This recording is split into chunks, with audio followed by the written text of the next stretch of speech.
সাহাবী উমর আলী আবু বকর, আমার মাথার মধ্যে লোহার হেলমেট ঢুকে গেছে।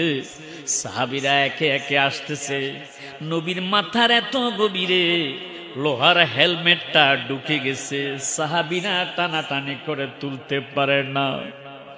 একজন সাহাবী নবীজির কাছে এসে বলে, হুজুর আপনি যদি অনুমতি দেন আমি একটু চেষ্টা করে দেখি। নবী কয়, অনুমতি দিলাম। সাহাবী নবীজির মাথাটাকে এইভাবে ধরে নিজের দাঁত দিয়া লোহার হেলমেটের মধ্যে কামড় দিয়া চেষ্টা করতেছে, উঠাইতে পারে না। কয় আমার দাঁত বেলে যাক, দাঁত ভাঙলে ভেঙে যাক, তবু নবীজির মাথা থেকে লোহার হেলমেটটা আমি উঠাইব। সুবহানাল্লাহ। জোরে কামড় দিয়া সাহাবী যখন নবীজির মাথা মোবারক এইভাবে ধরে কামড় দিয়া লোহার হেলমেটের টুকরাটা টান দিয়েছে, সাথে সাথে তার মটমট করে দাঁত ভেঙে গেছে। লোহার হেলমেট ছাড়ে নাই, সেই হেলমেটের টুকরাটা বের করেছে। জোরে সোরে কন্যা সুবহানাল্লাহ।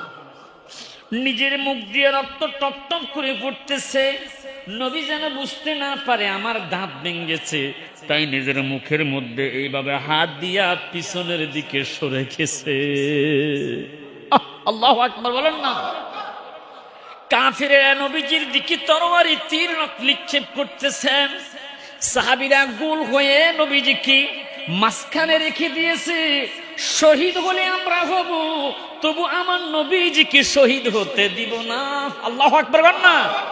নবীর জন্য তারা নিজের শহীদ হয়ে গেছে। পিঠের মধ্যে তীরগুলো ঢুকতেছে, তারা অঝর দ্বারা তীর নিক্ষেপ করতেছে। এই তীরগুলো সাহাবীদের পিঠের মধ্যে পড়তেছে, তবু আমার নবীজিকে সেভ করে তারা রেখেছে। আল্লাহু আকবার বলেন না।